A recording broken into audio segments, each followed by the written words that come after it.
स्वागत है। आप सभी का स्वागत है। आज का टॉपिक है भारतीय अर्थव्यवस्था। भारतीय अर्थव्यवस्था में आएगा अर्थशास्त्र विषय।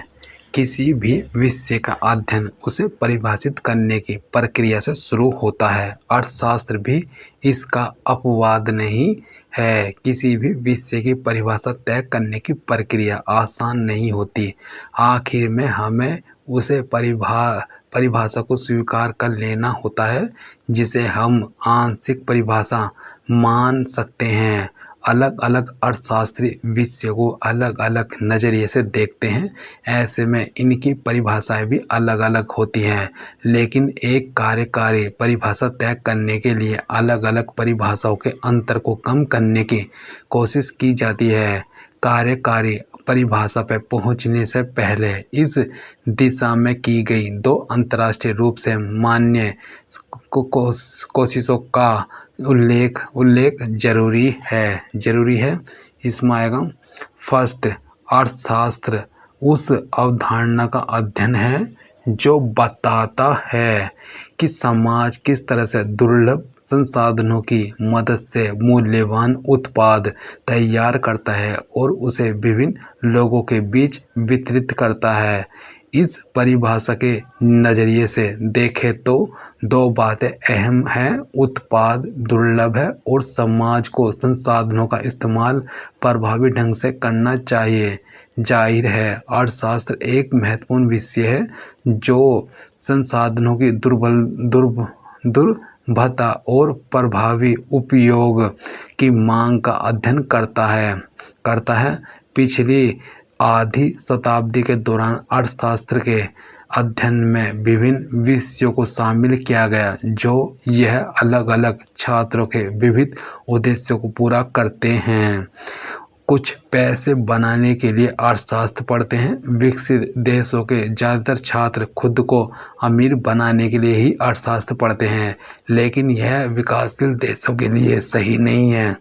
अगर सामान्य तौर पर कहें तो विकासशील देशों में अर्थशास्त्र केवल पढ़ा और पढ़ाया जाता है।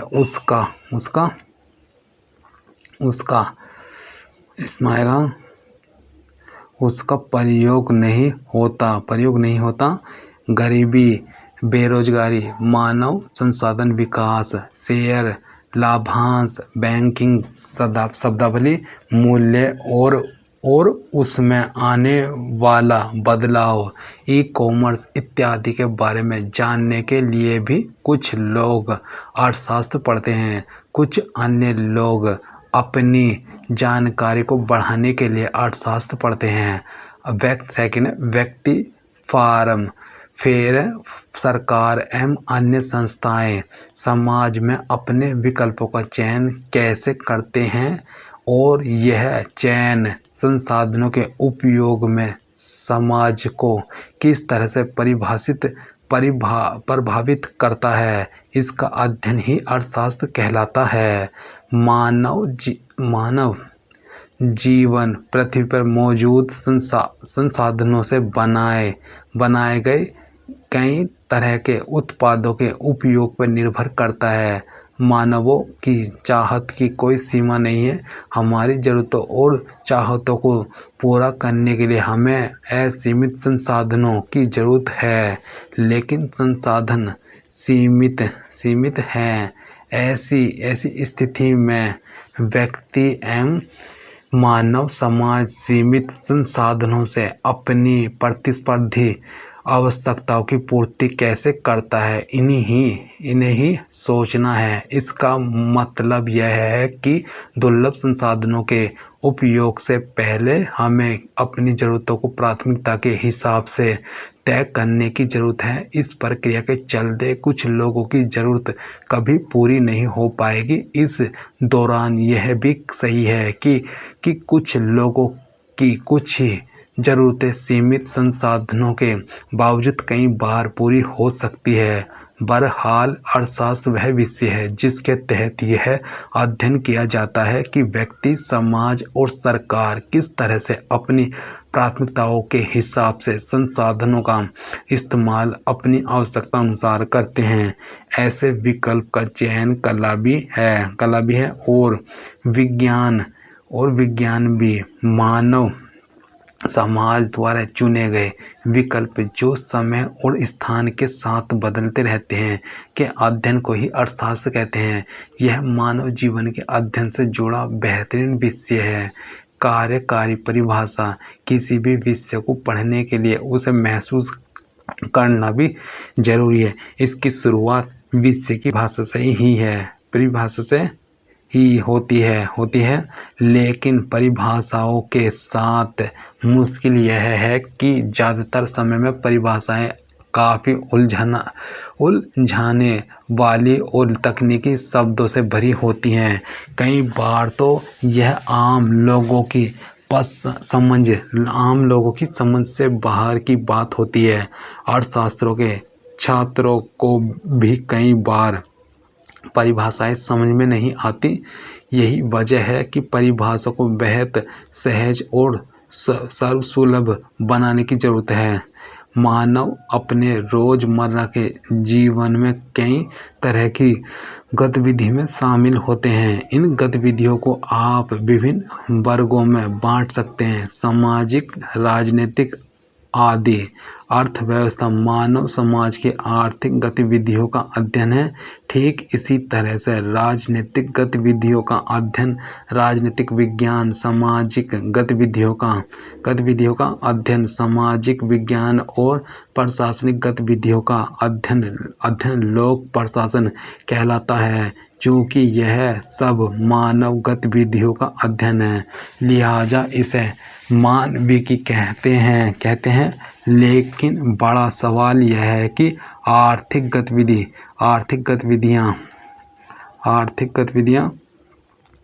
क्या है? लाभ, हानि, आजीविका, पेशा, मजदूरी, रोजगार इत्यादि आर्थिक गतिविधियां कहलाती हैं। इन सब गतिविधियों का अध्ययन अर्थशास्त्र में होता है। वर्तमान समय अर्थशास्त्र की कई शाखाएं हैं और उनके तहत आर्थिक गतिविधियों का अध्ययन ग्लोबल, मैक्रो और माइक्रो स्तर पर होता है। कभी आपने सोचा है कुछ लोग किफ़ायती कार का इस्तेमाल क्यों करते हैं और कुछ लोग ईंधन फूकने वाली स्पोर्ट्स कार का इस्तेमाल क्यों करते हैं? गरीब लोग गरीब क्यों हैं?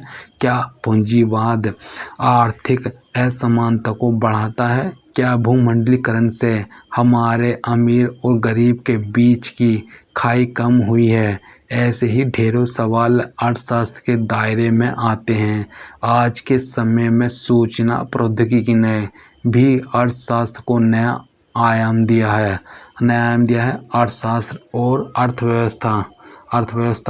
अर्थशास्त्र और अर्थव्यवस्था के बीच संबंध सामान्य रूप में सिद्धांत और अभ्यास के रूप में देखा जा सकता है। इसमें आएगा अर्थशास्त्र बाजार के सिद्धांतों, रोजगार इत्यादि की बात करता है, जबकि अर्थव्यवस्था खास क्षेत्र में सिद्धांतों को अपनाने के बाद की वास्तविक तस्वीर होती है। इससे इस रूप में भी समझा जा सकता है, अर्थव्यवस्था किसी खास इलाके का अर्थशास्त्र होता है। वर्तमान में खास इलाके को आप देश के तौर पर देख सकते हैं। भारतीय अर्थव्यवस्था, रूसी अर्थव्यवस्था, फ्रांसीसी अर्थव्यवस्था इत्यादि। यानी अपने आप में अर्थव्यवस्था का कुछ मतलब नहीं होता, लेकिन जैसे ही किसी देश, किसी क्षेत्र या किसी खास ब्लॉक का नाम इससे जोड़ देते हैं, इसका मतलब स्पष्ट हो जाता है। जब हम विकसित अर्थव्यवस्था की बात करते हैं तो इसका मतलब विकसित देशों की अर्थव्यवस्था है। दुनिया के कुछ देश एक समान आर्थिक चुनौतियों का सामना कर रहे हैं। ठीक उसी समय उनकी कुछ विशिष्ट समस्याएं भी होती हैं। अर्थशास्त्री इन समस्याओं के समाधान के लिए कुछ सिद्धांतों को अपनाने की सलाह देते हैं। अब यह उस खास देश पर निर्भर है कि वह किन अर्थशास्त्रियों के सिद्धांतों को अपनाता है। ऐसे में कई देश एक तरह की समस्याओं के निदान के लिए एक ही तरह के सिद्धांत को अपनाते हैं, जबकि दूसरी ओर एक जैसी समस्या के लिए दो देश अलग सिद्धांत भी अपना सकते हैं। दोनों ही सूरत में नतीजा एक जैसा ही भी हो सकता है और काफ़ी अलग भी हो सकता है। ऐसा क्यों होता है? मूल रूप से आर्थिक सिद्धांत मानव समाज की आर्थिक गतिविधियों के व्यवहार और उनकी उम्मीदों पर आधारित होता है। मानव व्यवहार काफ़ी आंतरिक और बाहरी कारकों पर निर्भर होता है और इनमें विविधता भी हो सकती है। प्राकृतिक संसाधनों की गुणवत्ता का स्तर, सामाजिक राजनीतिक परिस्थिति, ऐतिहासिक पृष्ठभूमि, संसाधनों की मानसिकता, इन सब का असर व्यक्तिगत और सामूहिक तौर पर होता है। ऐसे में अर्थशास्त्रियों के लिए किसी आर्थिक नीति के असर के बारे में अनुमान लगाना काफ़ी मुश्किल काम है। वैसे भी नीतियों को लागू करने की प्रक्रिया और आपूर्ति व्यवस्था की भी आर्थिक चुनौतियों के हल में अहम भूमिका होती है। यही वजह है कि आपको अर्थशास्त्र में उतनी विविधता नहीं मिलेगी जितनी अर्थव्यवस्था से जाहिर होगी। यह कहना अतिरेक नहीं है कि दुनिया की दो अर्थव्यवस्थाएं कभी एक समान नहीं हो सकती।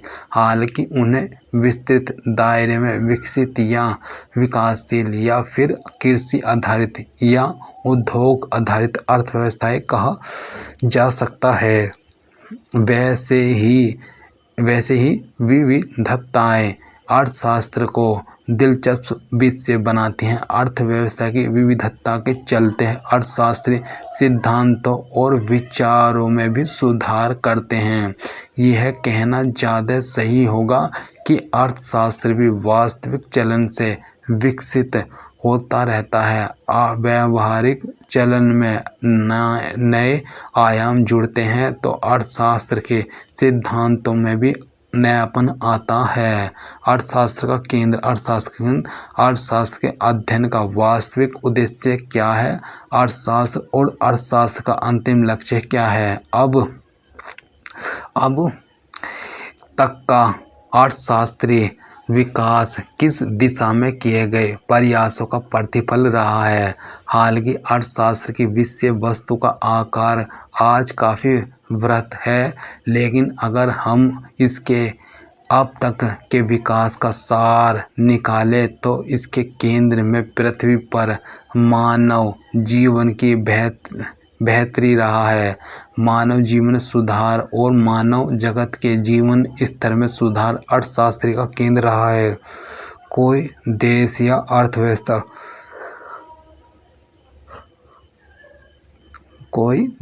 अर्थव्यवस्था किन विधियों के द्वारा अपनी क्षमताओं का अधिकतम जनसंख्या की खुशहाली के लिए उपयोग करे, अर्थशास्त्र इस उद्देश्य में प्रयासरत रहा है।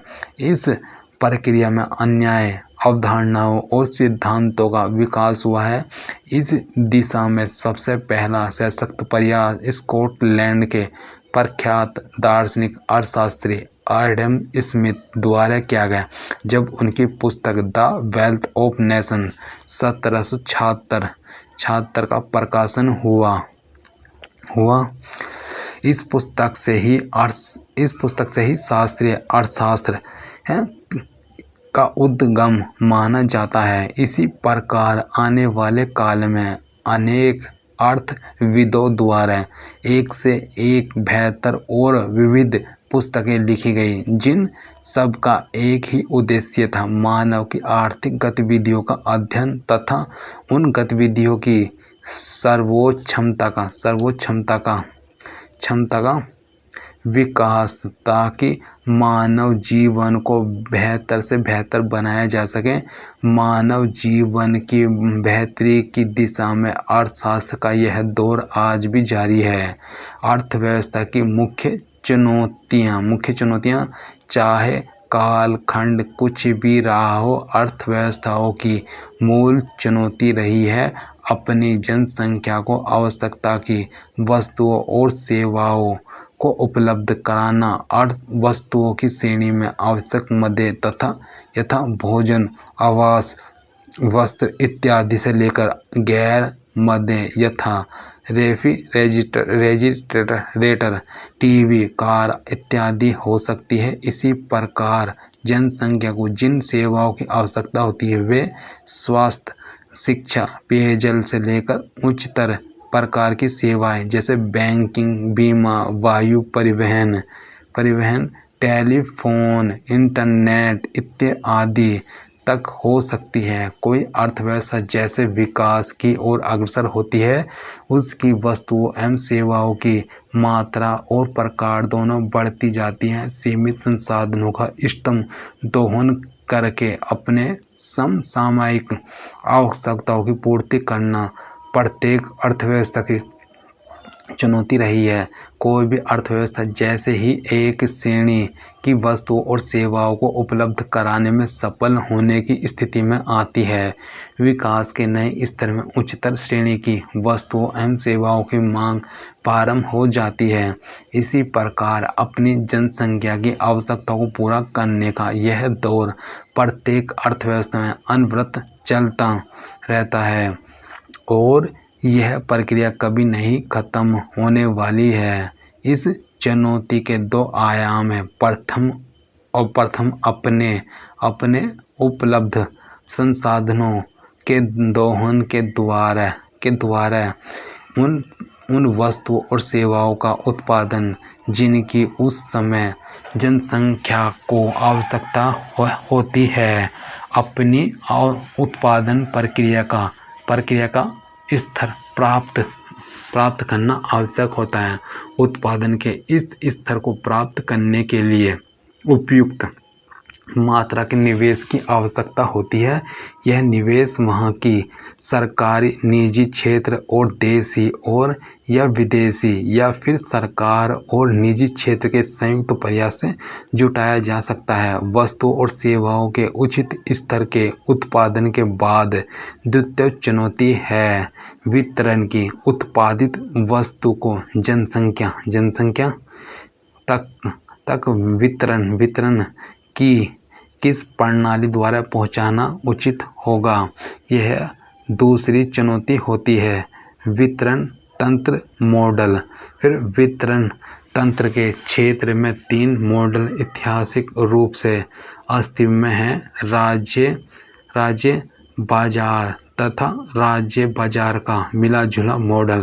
पहले प्रकार की वितरण प्रणाली में राज्य अर्थात सरकार वस्तुओं एवं सेवाओं की आपूर्ति का पूरा जिम्मा लेता है, जिसके लिए उपभोक्ता को कोई भुगतान नहीं करना पड़ता। इस प्रणाली के सर्वोत्तम उदाहरण हैं पूर्व सोवियत संघ और चीन। दूसरी प्रकार की प्रणाली बाजार आधारित है, जो कि मूल्य प्रणाली के अनुसार कार्य करती है। इस प्रणाली में वस्तुओं एवं सेवाओं की बाजार में उपलब्धता उनकी मांग एवं आपूर्ति के आधार पर होती है। उनका मूल्य खुले बाजार में निर्धारित होता है। पूंजीवादी अर्थव्यवस्थाओं की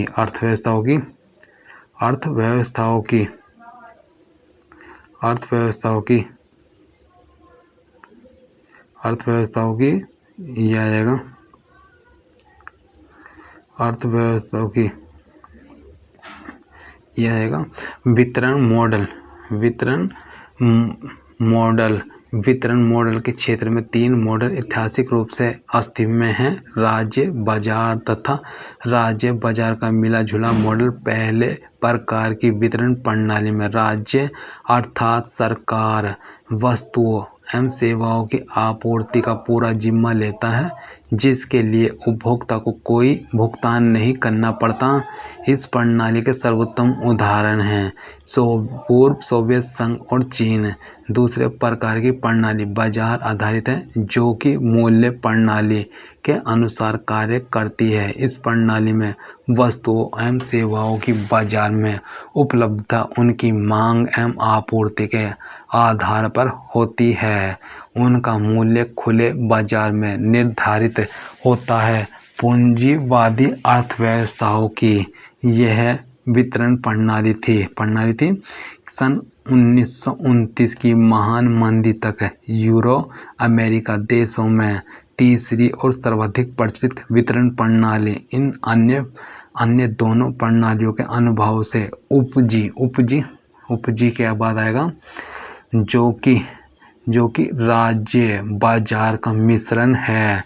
इस प्रणाली के कतिपय वस्तुओं और सेवाओं को लोगों के बीच राज्य द्वारा मुफ्त या छूट पर उपलब्ध कराया जाता है, जबकि कुछ अन्य वस्तुओं और सेवाओं की आपूर्ति सीधे बाजार करता है, जिसके लिए उपभोक्ताओं को बाजार आधारित मूल्य चुकाना पड़ता है।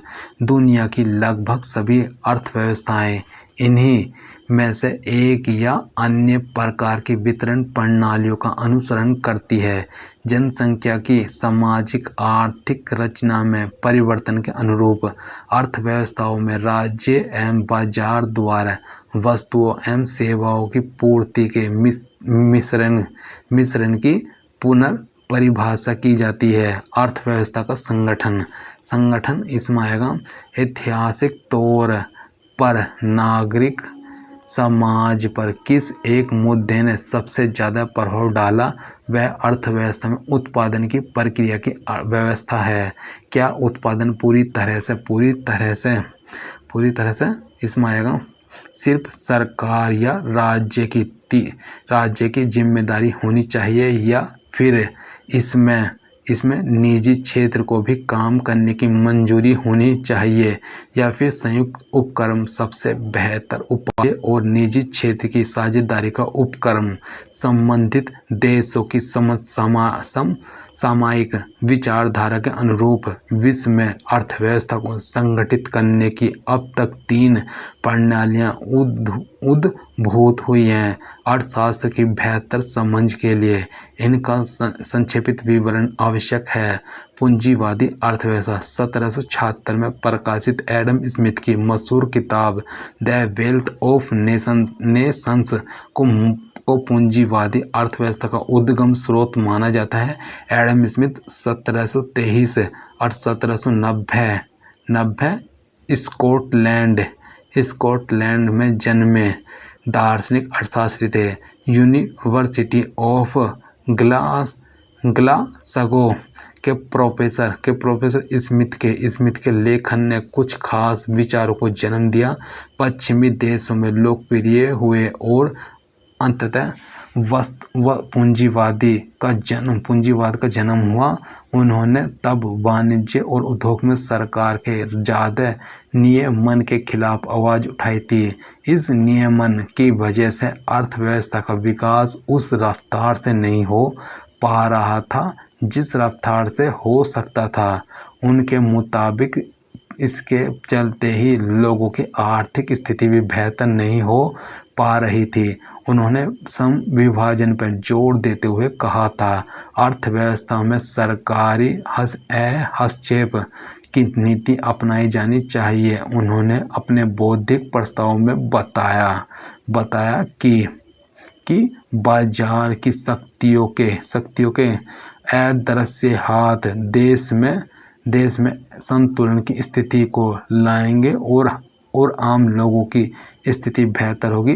लोक हित के लिए कोई अर्थव्यवस्था काम करे, इसके लिए स्मिथ ने बाजार में प्रतिस्पर्धा को जरूर माना था। जब संयुक्त राज्य अमेरिका स्वतंत्र हुआ तो उसने एडम स्मिथ के विचारों को अपनी नीतियों में शामिल कर लिया। यह एडम स्मिथ की किताब वेल्थ ऑफ नेशंस के प्रकाशित होने के 1 साल बाद ही हो गया। इसके बाद स्मिथ के विचार दूसरे यूरोपीय और अमेरिकी देशों में फैले 1800 आते आते वहाँ की अर्थव्यवस्था को पूंजी अर्थव्यवस्था कहा जाने लगा, जिसके बाद में कई और नाम भी प्रचलित हुए। Private enterprises system, free enterprises system और मार्केट इकोनॉमी। इस अर्थव्यवस्था में क्या उत्पादन करना है, कितना का उत्पादन करना है और उसे किस कीमत पर बेचना है, ये सब बाजार तय करता है। इसमें सरकार की कोई आर्थिक भूमिका नहीं होती। राज्य अर्थव्यवस्था के इस प्रारूप का पहली बार सिद्धांत जर्मन दार्शनिक कार्ल मार्क्स ने 1818-1883 दिया था, जो एक व्यवस्था के तौर पर पहली बार 1917 की बोल्शेविक क्रांति के बाद सोवियत संघ में नजर आई और इसका आदर्श रूप चीन 1949 में सामने आया। यह अर्थव्यवस्था पूर्वी यूरोप के कई देशों में प्रचलित हुई। राज्य अर्थव्यवस्था की दो अलग अलग शैलियाँ नजर आती हैं।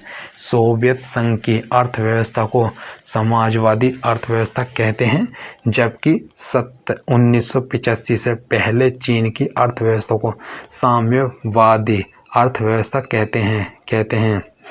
समाजवादी अर्थव्यवस्था में उत्पादन के साधनों पर सामूहिक नियंत्रण की बात शामिल थी और अर्थव्यवस्था को चलाने में सरकार की बड़ी भूमिका थी।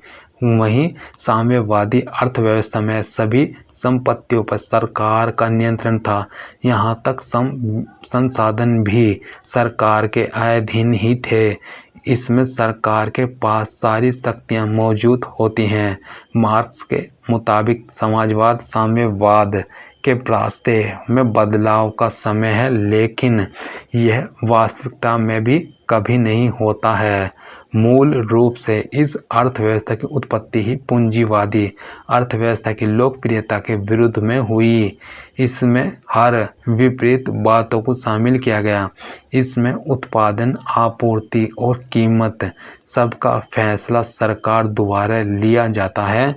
ऐसी अर्थव्यवस्था को केंद्रीकृत नियोजित अर्थव्यवस्था कहते हैं, जो गैर बाजारी अर्थव्यवस्था होती है। समाजवादी और साम्यवादी अर्थव्यवस्था पूंजीवादी अर्थव्यवस्था की शोषण के नाम पर आलोचना करती है। इसके जवाब में पूंजीवादी अर्थव्यवस्था, इसे राज्य पूंजीवाद कहते हैं, जहां केवल सरकार शोषक होती है। 1980 के मध्य तक साम्यवादी और गैर साम्यवादी नजरिए से बौद्धिक जमात में गंभीर बहस हुआ करती थी। मिश्रित अर्थव्यवस्था बाजार के पास खुद को सही करने के गुण और एडम स्मिथ के अदृश्य हाथ वाली अर्थव्यवस्था को 1929 की आर्थिक महामंदी में बड़ा झटका लगा। अमेरिका ही नहीं, पश्चिम यूरोप के कई देशों को भी इस महामंदी ने अपनी चपेट में ले लिया, जिसके चलते भारी बेरोजगारी, मांग और आर्थिक गतिविधियों में कमी और उद्योग धंधों पर तालाबंदी की स्थिति उत्पन्न हो गई थी। इन समस्याओं से स्मिथ के विचार उभरने में नाकाम रहे। ऐसे समय में एक नए नजरिए ने जन्म लिया, जो मशहूर किताब the general theory of employment, interest और मनी 1936 में शामिल है। इसे देने वाले मशहूर ब्रिटिश अर्थशास्त्री एवं कैम्ब्रिज यूनिवर्सिटी के प्रोफेसर जॉन मेनार्ड केन्स 1883-1946 थे। फिर केन्स ने सरकारी हस्तक्षेप के मूल सिद्धांतों और अदृश्य हाथों की प्रवृत्ति पर सवाल उठाए। उन्होंने कहा कि अदृश्य हाथ संतुलन की स्थिति पैदा भी करेंगी, लेकिन वह गरीबों का गला घोंटकर ही संभव होगा। उन्होंने कहा, मूल्य और मजदूरी में इतना लचीलापन नहीं होगा कि सबको नौकरी मिल पाएगी। उनके मुताबिक पूंजीवादी अर्थव्यवस्था के पूर्ण रूप से लागू होने के बाद भी कुछ लोग बेरोजगार रहेंगे। ऐसे में मांग में गिरावट के साथ बाजार में मंदी का दौर शुरू हो सकता है, जिस पर अगर अंकुश नहीं लगा तो वह 1929 की तरह महामंदी के दौर में परिवर्तित हो सकता है। बाजार की अर्थव्यवस्था की सीमाओं पर केन्स ने सवाल उठाते हुए सुझाव दिया कि अर्थव्यवस्था की सीमाओं पर केन्स ने सवाल उठाते हुए सुझाव दिया कि अर्थव्यवस्था में सरकार का मजबूत दखल होना जरूरी है। मंदी से अर्थव्यवस्था को बाहर निकालने के लिए केन्स ने सरकारी खर्च बढ़ाने, विवेकाधीन मौद्रिक नीति,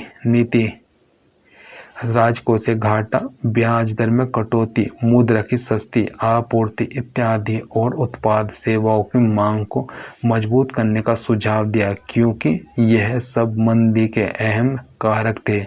जब केन्स आर्थिक मंदी के कारकों की तलाश कर रहे थे और उससे बचाव के रास्ते तलाश रहे थे, तब पूरे यूरोप, अमेरिका में पूंजीवादी अर्थव्यवस्था का चलन छाया हुआ था। उन्होंने सुझाव दिया कि पूंजीवादी अर्थव्यवस्था में समाजवादी अर्थव्यवस्था, पूर्व सोवियत संघ की अर्थव्यवस्था को अपने में पहचानना चाहिए। उस दौर में पूंजीवादी अर्थव्यवस्था में सभी सामान और सेवा बाजार व्यवस्था अधीन थी। इसका मतलब यह हुआ कि आम लोगों की जरूरत की हर चीज की आपूर्ति प्राइवेट एंटरप्राइजेज द्वारा की जाती थी। इसका नतीजा यह हुआ कि पैसे और धन का प्रवाह आम आदमी से उत्पादन और आपूर्ति संभालने वाले चंद लोगों की ओर होने लगा और इस प्रक्रिया में आम आदमी की क्रय शक्ति लगातार गिरती गई। आखिर में इससे मांग बुरी तरह प्रभावित हुई और आर्थिक महामंदी का दौर आ गया।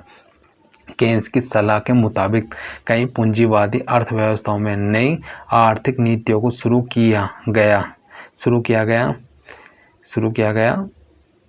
फिर इनमें बेहद महत्वपूर्ण बदलाव हुए, जिसके मुताबिक अर्थव्यवस्था में सरकार की सक्रिय भूमिका की शुरुआत भी हुई। सरकार ने कुछ आधारभूत उत्पाद और सेवाओं का उत्पादन और उसका वितरण शुरू किया, जिसे पब्लिक गुड्स कहा गया। इन उत्पादों का लक्ष्य सभी लोगों को न्यूनतम पोषण, स्वास्थ्य सुविधा, सफाई, शिक्षा और सामाजिक सुरक्षा सुनिश्चित करना था। जरूरत पड़ने पर इन उत्पादों पर होने वाला खर्च आम लोगों के कर पर डाला जा सकता था। 1930 से लेकर 1950 तक यूरोप और अमेरिका में कुछ जीडीपी का 50% हिस्सा सरकार द्वारा सार्वजनिक उत्पादों के उत्पादन पर खर्च किया गया, जो सोशल सेक्टर के नाम से भी मशहूर है। अत्यधिक आवश्यकता वाले उत्पाद और सेवा को आज तक लोग प्राइवेट गुड्स के नाम से खरीदते हैं। इसे कुछ ही दिनों के भीतर सरकार को मुफ्त में मुहैया कराना पड़ा, ताकि आम जनता बाजार में मौजूद सुविधा और सामान पर खर्च कर सके, ताकि उनकी मांग कायम हो। उपरोक्त उदाहरण यहाँ यह समझाने के लिए दिए गए हैं कि किस तरह से पूंजीवादी अर्थव्यवस्था ने खुद को नए सिरे से बदला और इसमें कुछ उपयोगी गैर बाजारी इसमें आएगा अर्थव्यवस्था यानी अर्थव्यवस्था को शामिल किया गया। मिश्रित अर्थव्यवस्था की शुरुआत इस तरह से हुई और इससे पूंजीवादी अर्थव्यवस्था को चुनौती मिली। अर्थव्यवस्था के विकास के इस दौर में सरकारी अर्थव्यवस्था की स्थिति को देखना भी दिलचस्प है। पोलिश दार्शनिक ऑस्कर लांज 1904 से 1965 ने 1950 के दशक में वही प्रस्ताव समाजवादी अर्थव्यवस्थाओं के लिए दिया था जो केन्स ने पूंजीवादी अर्थव्यवस्था के लिए दिया था। प्रोफेसर लांज ने समाजवादी अर्थव्यवस्था की अच्छी चीज़ों की प्रशंसा के साथ पूंजीवादी आर्थिक प्रणाली से कुछ अच्छे तत्वों के समावेश की सलाह दी थी। उन्होंने सरकारी अर्थव्यवस्थाओं को बाजार पूंजीवादी मार्केट सोशलिज्म की तरफ अग्रसर होने की सलाह दी। मार्केट सोशलिज्म शब्द ऑस्कर लांज की देन है। हाल की सरकारी अर्थव्यवस्था ने उनकी सलाह को खारिज कर दिया। उस वक्त समाजवादी अर्थव्यवस्था में इस तरह के बदलाव को निंदनीय माना गया। हालांकि बाद में यह सुझाव कहीं ज़्यादा लोकतांत्रिक साबित हुआ।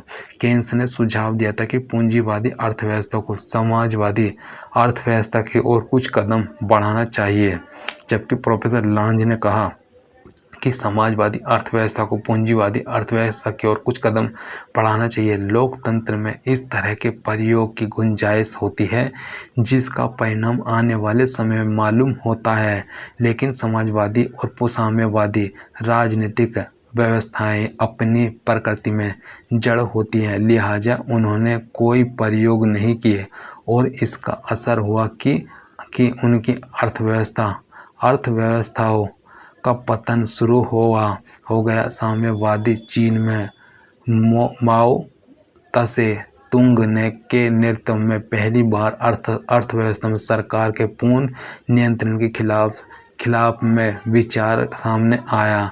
अंततः चीन ने अपनी सरकारी अर्थव्यवस्था में सीमित दायरे में बाजार की अर्थव्यवस्थाओं को शामिल करने की शुरुआत की। इस दिशा में 1985 में चीन ने ओपन डोर की नीति के अंतर्गत बाजार समाजवाद को अपनाया। यह बाजार समाजवादी मार्केट